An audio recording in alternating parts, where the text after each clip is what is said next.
इस दुनिया में सबसे कठिन काम है सुख दुख में अपनी बुद्धि को स्थिर रखना। अगर सुख दुख में अपने बुद्धि को स्थिर रखने की कला सीख ली तो तुम अवश्य ही अपनी जिंदगी में सबसे बड़ी सफलता कम समय में हासिल कर पाओगे। लेकिन अपनी बुद्धि को सुख और दुखों में स्थिर कैसे रखना है, यही हम आज कहानी के माध्यम से जानेंगे। तो चलिए कहानी की शुरुआत करते हैं। दोस्तों, सुख और दुख एक ही सिक्के के दो पहलू हैं। ये बात तो आपने सुनी ही होगी। सुख और दुख हमारे जीवन में लगातार आते ही रहते हैं और हमें लगता है कि हमारे जीवन में हजारों दुख हैं, हजारों समस्याएं हैं।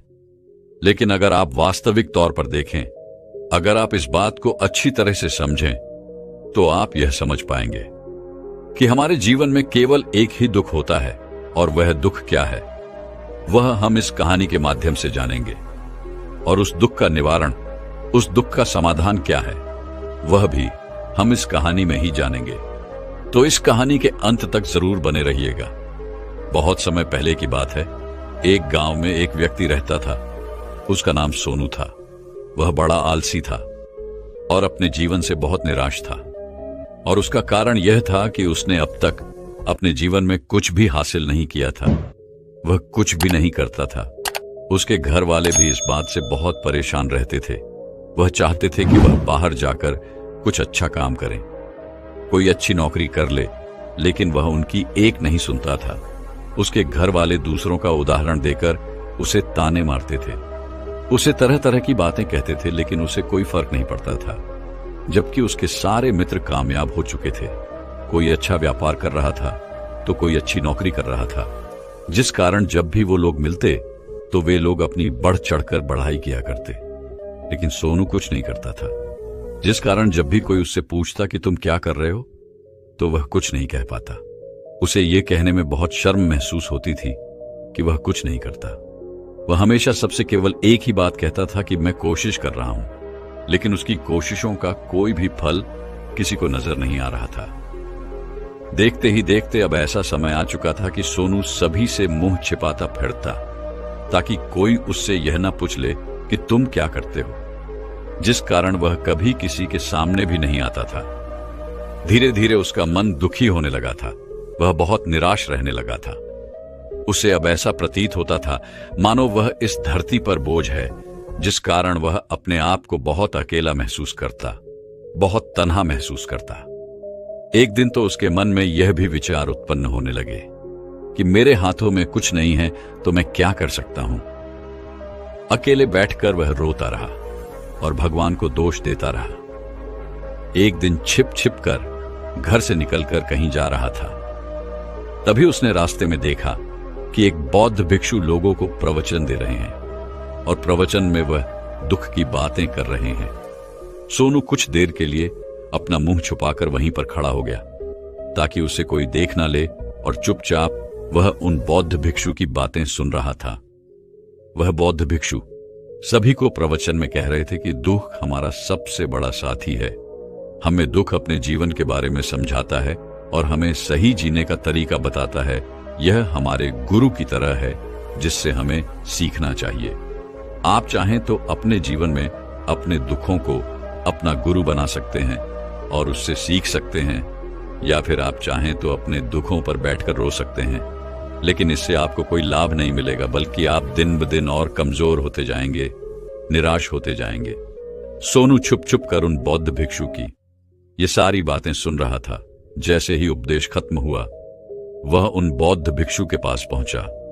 उन्हें प्रणाम करके वह कहता है महात्मा, अभी आप कुछ देर पहले दुख को गुरु बता रहे थे। आप कह रहे थे कि दुखों से हमें सीखना चाहिए, हमें उन्हें अपना गुरु बनाना चाहिए। लेकिन मैं भी तो अपने दुखों से परेशान हूं, अपने जीवन से परेशान हूं। मैंने अब तक जो दुख झेले हैं, मुझे तो कभी ऐसा प्रतीत नहीं हुआ कि मेरे दुख मुझे कुछ सिखा रहे हैं, बल्कि मुझे तो हमेशा यही लगता है कि वह मुझे पीड़ा दे रहे हैं, तकलीफ दे रहे हैं। और दुख की पीड़ा बहुत भयंकर होती है। ऐसा लगता है कि अब इसके बाद हमारा जीवन समाप्त हो जाएगा, इसके बाद हमें कुछ नहीं मिलने वाला। पर यहां तक कि हमें मृत्यु भी उसके सामने कम लगती है। जब लोग ताने मारते हैं, जब लोग ये कहते हैं कि तुम क्या कर रहे हो, तो मन को बहुत ठेस पहुंचती है और मैं उनसे कुछ नहीं कह पाता। सोनू की ये सारी बातें सुनकर तो बौद्ध भिक्षु सोनू से कहते हैं, बेटा तुम्हें क्या दुख है और तुम दुख के बारे में ऐसी बातें क्यों कर रहे हो? सोनू ने अपने ऊपर बीती हुई सारी बातें उन बौद्ध भिक्षु को बता दी और कहने लगा, है महात्मा, क्या आपके पास मेरे दुख का कोई समाधान है? सोनू की यह बात सुनकर वह बौद्ध भिक्षु मुस्कुराने लगे और वह सोनू से कहते हैं, बेटा जब तुम्हारे जीवन में कोई असली दुख आए तब तुम मेरे पास आना, मैं उसका समाधान तुम्हें अवश्य बताऊंगा। उन बौद्ध भिक्षु की यह बात सुनकर सोनू थोड़ा सा अचरज में पड़ गया।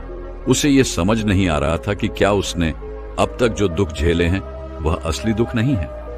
उसने जो अब तक पीड़ाएं सही है, जो ताने सहे हैं, जो तकलीफें उठाई है, क्या वह असली दुख नहीं है? आगे वह मन ही मन अपने आप से कहता है कि जब मुझे मेरे अपने नहीं समझ पाए तो यह बौद्ध भिक्षु मुझे क्या समझेंगे। इतना सोचकर वह वहां से चला गया। सभी लोगों के ताने सुन सुनकर सोनू बहुत थक चुका था। वे बहुत निराश हो चुका था, जिस कारण उसने निर्णय लिया कि वह अब कुछ करके दिखाएगा। उसने अपने पिता से थोड़ा सा कर्ज लिया और उस कर्ज से उसने एक व्यापार शुरू किया। उसके पिता बहुत खुश थे कि कम से कम मेरा बेटा कुछ करने का प्रयास तो कर रहा है, लेकिन उसे व्यापार में कोई सफलता नहीं मिल रही थी, जिस कारण वह बहुत ही हताश हो चुका था। वह बहुत निराश हो चुका था। उसे यह समझ नहीं आ रहा था कि वह क्या करे, किस तरह से अपने व्यापार को आगे बढ़ाएं।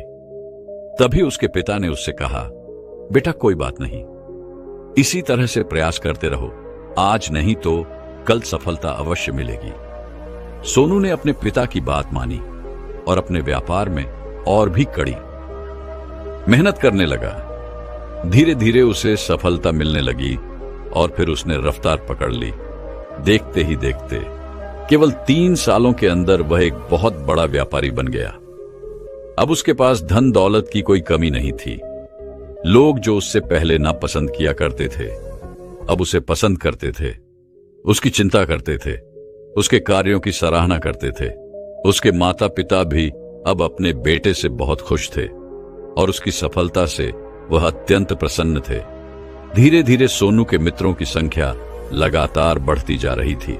सोनू के कुछ मित्रों ने उसे यह भी सलाह दी कि उसे अपना व्यापार और तेजी से बढ़ाना चाहिए, उसे और फैलाना चाहिए। जब तुम आज केवल इस नगर के सबसे बड़े व्यापारी हो, तब तुम इतना खुश हो, तुम्हारे साथ ये सारे लोग हैं। वहीं पर तुम सोचो कि जब तुम इस राज्य के सबसे बड़े व्यापारी बन जाओगे, तब तुम्हारे यहां पर लोगों की भीड़ लग जाएगी। लोग तुमसे मिलने के लिए समय निकालेंगे।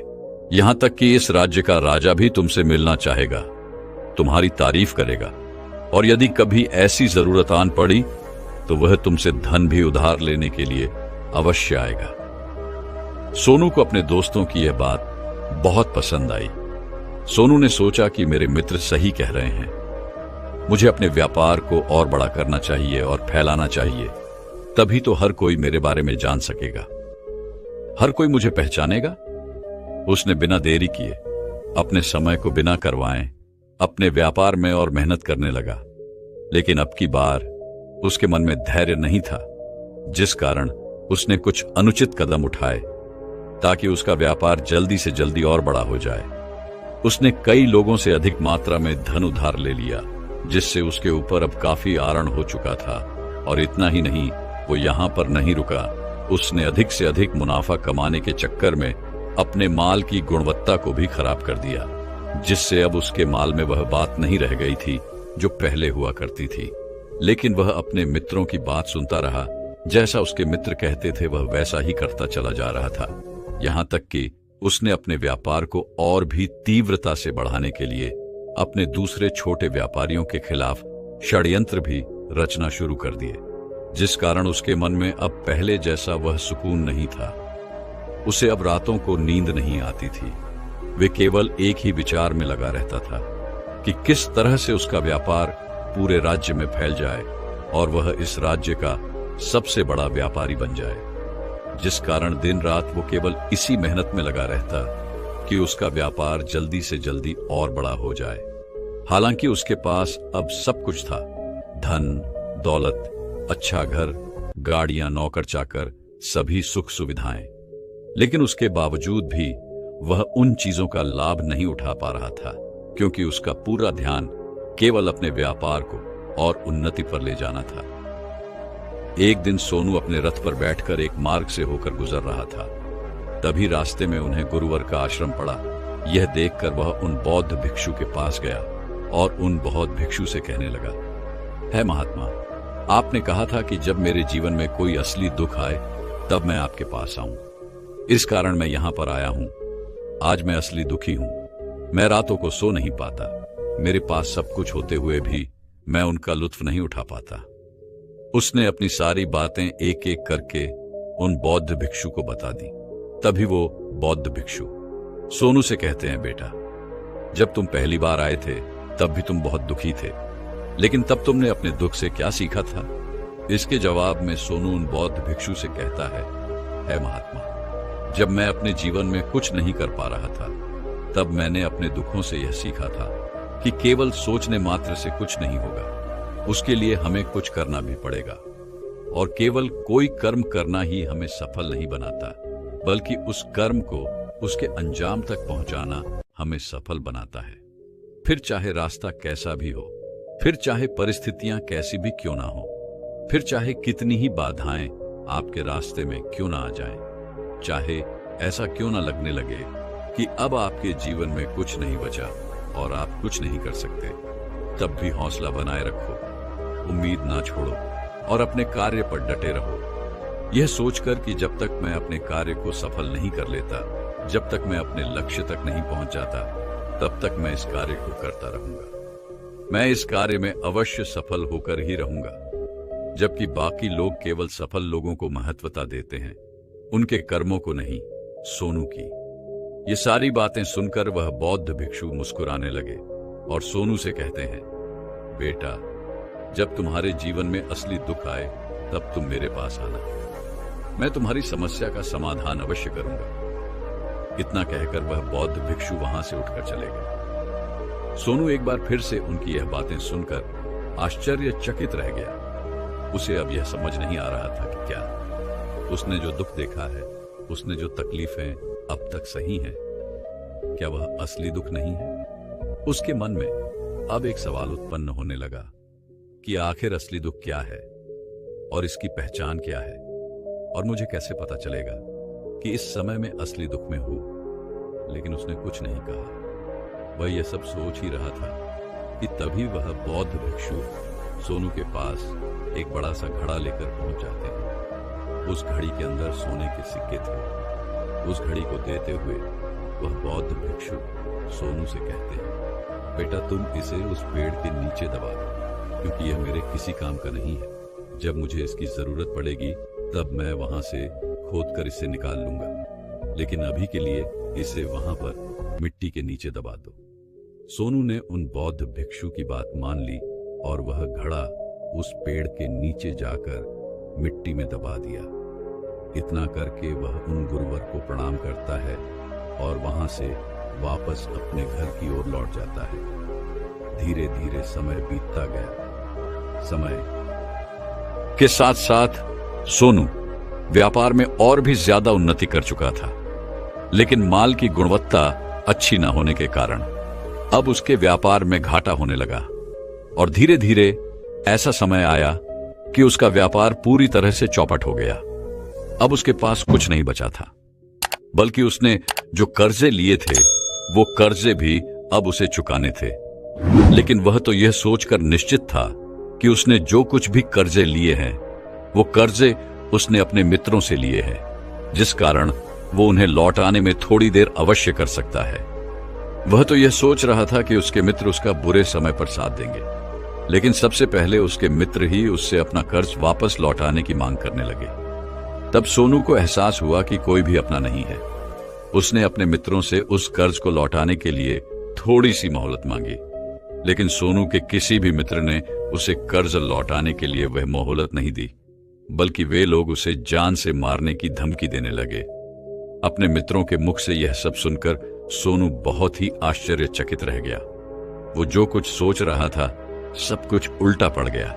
जिस व्यापार के चलते उसके इतने मित्र बने थे, उसने इतने शुभचिंतक बने थे, वे सब उससे दूर जाने लगे थे।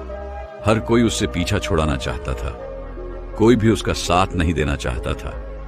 धीरे धीरे उसकी सारी संपत्ति नीलाम हो गई। अब उसके पास कुछ नहीं बचा था। वह सड़क पर आ चुका था। उसने हार मानकर अपने माता पिता से कहा, पिताजी मेरी मदद कीजिए, मेरे ऊपर बहुत आरण है, मुझे उसे लौटाना है, कृपा करके मुझे थोड़ा सा धन दे दीजिए। इस पर सोनू के पिता ने सोनू से कहा, बेटा मेरे पास तो ले देकर बस यही एक छोटा सा घर है। अगर यह भी मैं तुम्हें दे दूं, यदि मैं इसे भी बेच दूं, तो मैं और तुम्हारी मां कहां रहेंगे? हमें भी दर दर की ठोकरें खानी पड़ेगी, हमें भी सड़कों पर भीख मांगनी पड़ेगी। ले देकर अब हमारे पास केवल यही संपत्ति बची है, इसीलिए मैं तुमसे क्षमा मांगता हूं। अपने माता पिता के मुख से यह सुनकर सोनू चुपचाप वहां से चला गया और मन ही मन वह यह सोच रहा था कि अब मेरे पास कुछ नहीं बचा, जो था वह तो सब लुट गया, बर्बाद हो गया। अब मैं जीकर क्या करूंगा? अब मेरे पास केवल एक ही रास्ता है जिससे मैं अपने कर्जदारों से अपना पीछा छुड़ा सकता हूं। यह सोचता हुआ वह एक ऊंची पहाड़ी की ओर पहुंचा।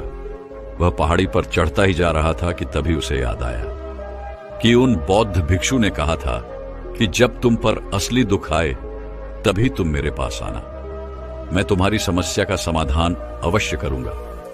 यह सोचकर सोनू के मन में एक बार फिर उम्मीद की वह लहर दौड़ पड़ी। सोनू तुरंत दौड़ता हुआ बौद्ध भिक्षु के पास पहुंचा और सोनू ने उन्हें प्रणाम करके अपने ऊपर बीती हुई हर एक बात उन्हें बता दी और यह कहने लगा, है महात्मा, आपने कहा था कि जब मेरे ऊपर असली दुख आएगा तब आप उसका समाधान अवश्य करेंगे। तभी वह बौद्ध भिक्षु सोनू की इस बात को सुनकर मुस्कुराने लगे और कहते हैं, बेटा कहां है असली दुख? जब तुम्हारे जीवन में असली दुख आएगा तो मैं उसका समाधान अवश्य करूंगा। उन बौद्ध भिक्षु के मुख से यह सुनकर सोनू के सब्र का बांध टूट गया और सोनू ने उन बौद्ध भिक्षु से कहा, है महात्मा, आखिर ये असली दुख क्या होता है? क्या मैंने आज तक जो भी दुख झेले हैं, जो भी तकलीफें आज तक मैंने सही हैं, क्या ये दुख नहीं है? क्या इसे दुख नहीं कहते? तभी वह बौद्ध भिक्षु सोनू से कहते हैं, बेटा पहले तुम मुझे यह बताओ कि तुमने अपने दुख से क्या सीखा है। इसका जवाब देते हुए सोनू उन बौद्ध भिक्षु से कहता है महात्मा, मैंने तो यही देखा है कि जो लोग तुम्हारी तरक्की में तुम्हारा पीछा करते हैं, तुम्हारे साथ जुड़ते हैं, वो लोग तुम्हें अवश्य धोखा देंगे, क्योंकि ऐसे लोग बुरे समय पर तुम्हारा साथ नहीं देने वाले, बल्कि तुम्हारा फायदा उठाने का ही वह प्रयास करेंगे। इसलिए ऐसे लोगों पर भरोसा न करें, बल्कि जो लोग तुम्हारी असफलता के समय पर, तुम्हारे बुरे समय पर तुम्हारे साथ खड़े हैं, वही तुम्हारे असली मित्र हैं और वही तुम्हारे साथ रहते हैं। और ऐसे लोग तुम्हें बहुत कम मिलते हैं, और जिन्हें भी ऐसे लोग मिलते हैं उन्हें हमेशा उनकी कद्र करनी चाहिए। आगे सोनू उन बौद्ध भिक्षु से कहता है कि जब तुम कोई कार्य कर रहे हो तो उसे पूरी ईमानदारी से करो, धैर्य रखो, लालच ना करो और अपने लक्ष्य तक पहुंचने के लिए किसी के लिए भी कोई षड्यंत्र ना रचो, क्योंकि ऐसा करने से तुम्हारे साथ ही बुरा होगा और तुम ही हमेशा नुकसान में रहोगे। सोनू की ये सारी बातें सुनकर वे बौद्ध भिक्षु उस पेड़ के पास पहुंचे। उन्होंने गड्ढा खोदा और वह घड़ा निकालकर उस सोनू के हाथों में थमा दिया, जिसमें सोने के सिक्के भरे हुए थे। वह घड़ा सोनू के हाथ में थमाते हुए उन बौद्ध भिक्षु ने कहा, लो इसे पकड़ो, और जब तुम्हारे जीवन में असली दुख आए तब तुम मेरे पास आना, मैं उसका समाधान अवश्य करूंगा। सोनू अब भी बड़ी अचरज में था। उसे यह समझ नहीं आ रहा था कि आखिर यह असली दुख है क्या, लेकिन उसने अपने हाथों में पड़े हुए उस घड़े को देखा जिसके अंदर सोने के सिक्के थे। यह देखकर उसे मन ही मन यह लगा कि चलो अब तो थोड़ी सी राहत अवश्य हो जाएगी, मैं अपने मित्रों का वह कर्ज लौटा सकूंगा और एक नया व्यापार भी फिर से आरंभ कर सकूंगा। जिस कारण उसने उन बौद्ध भिक्षु को प्रणाम किया, उनका धन्यवाद किया और वहां से चल पड़ा। सोनू ने उस सोने के सिक्कों से सभी का कर्जा लौटा दिया और अपने लिए एक बार फिर से नया व्यापार शुरू किया। व्यापार छोटा था, लेकिन अब की बार सोनू बहुत खुश था। उसने पूरी ईमानदारी, मेहनत और लगन के साथ अपने व्यापार पर काम किया और देखते ही देखते एक बार फिर से वह एक बड़ा व्यापारी बन गया। लेकिन अब की बार वह बहुत खुश था, क्योंकि इस बार उसने कोई लालच नहीं की, ना ही किसी के लिए षड्यंत्र रचा, बल्कि उसने पूरी ईमानदारी और मेहनत के साथ अपने व्यापार पर काम किया। लेकिन जैसे जैसे आप धनी होते जाते हैं, जैसे जैसे आप अमीर बनते जाते हैं, आपके मन में एक डर और उत्पन्न होने लगता है, और वह अपनी दौलत को न खो देना, जिस कारण आप लोग दान करना शुरू कर देते हैं, पुण्य करना शुरू कर देते हैं, लोगों की मदद करते हैं, ताकि आपके जीवन में कभी कोई दुख ना आए। लेकिन यह जीवन सुख और दुख का संगम है, जिस कारण हर किसी को सुख और दुख से होकर गुजरना ही पड़ता है। इसी वजह से एक बार फिर से सोनू के जीवन में एक और दुख उत्पन्न हुआ। अब की बार उसके माता और पिता दोनों की मृत्यु हो गई। सोनू अपने माता पिता से बहुत प्रेम करता था, जिस कारण उसके मन को बहुत गहरा आघात पहुंचा। जब आखिरी बार वह उन्हें देख रहा था, तो उसके मन में हजारों सवाल उत्पन्न होने लगे। वह अपने घर लौटा। घर लौटकर उसने देखा कि जिस संपत्ति के लिए वह हमेशा लड़ते झगड़ते रहते थे, आज उसकी देखभाल के लिए कोई नहीं था।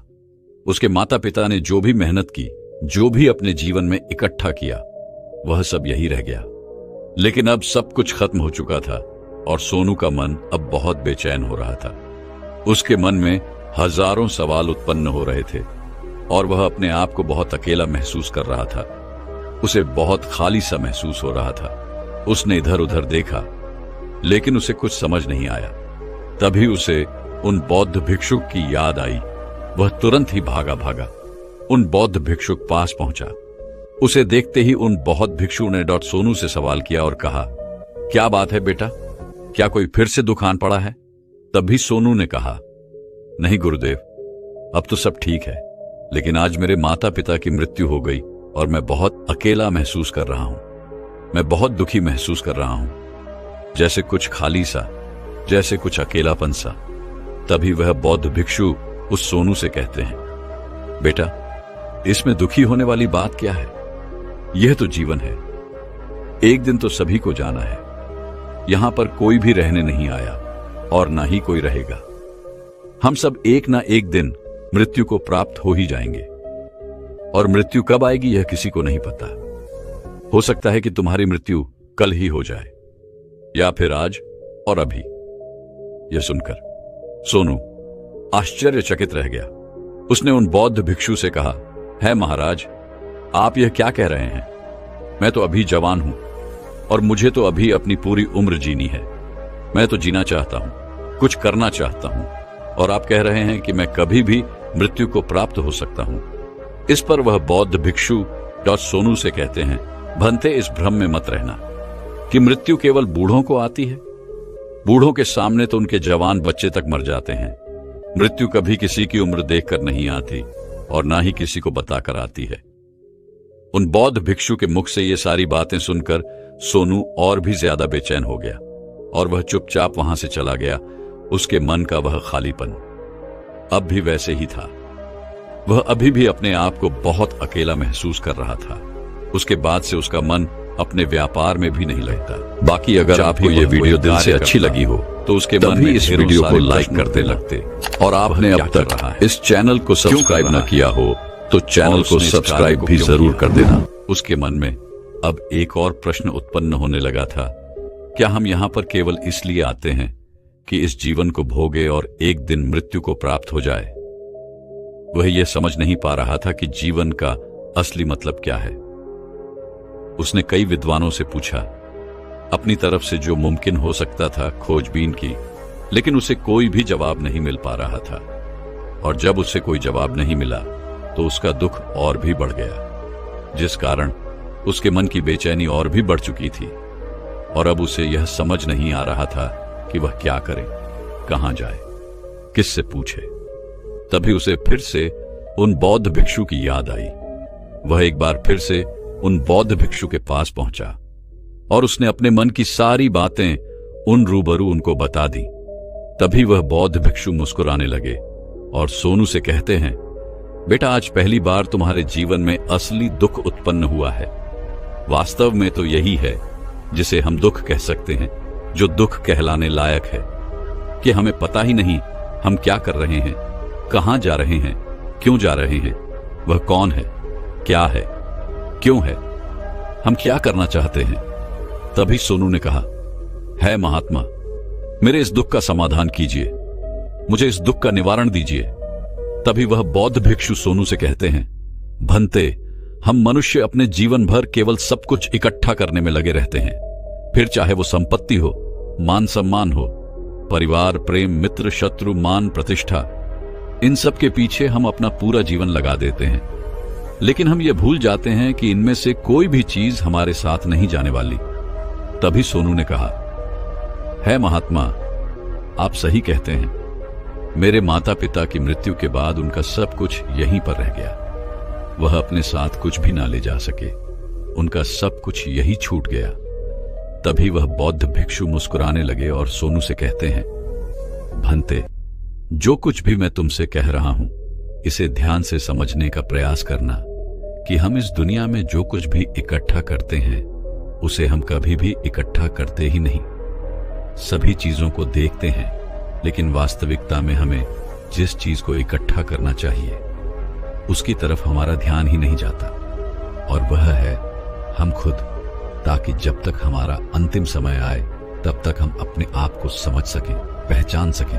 हम सब के अंदर क्रोध, लालच, लोभ जैसी कई वासनाएं हमारे अंदर घर करके बैठ जाती हैं, जिस कारण हम अपने जीवन को टुकड़ों में जीते हैं और हमारी चेतना कभी एक नहीं हो पाती।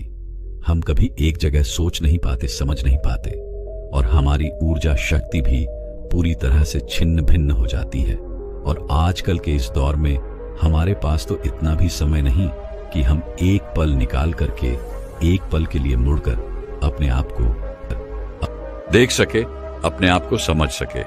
वास्तविकता में हर कोई यहाँ पर अपने जीवन पर केवल दुख दुख कहकर चिल्लाता रहता है, उसका समाधान निकालने का हर मुमकिन प्रयास करता है, लेकिन जिसे हम दुख समझते हैं वह तो दुख है ही नहीं। तो इसका समाधान आपको कहां से मिलेगा? ये तो परिस्थितियां हैं जिसके कारण हम अपने आप को दुखी समझते हैं, अपने आप को तकलीफ में समझते हैं। जैसे ही हम एक परिस्थिति से निकलते हैं, हम किसी दूसरी परिस्थिति में फंस कर रह जाते हैं। जिस प्रकार हम पहली समस्या का सामना करते हैं, उसी प्रकार हम दूसरी समस्या का भी सामना। अगर आपको यह वीडियो दिल से अच्छी लगी हो तभी इस वीडियो को लाइक कर देना, और आपने अब तक इस चैनल को सब्सक्राइब न किया हो तो चैनल को सब्सक्राइब भी जरूर कर देना।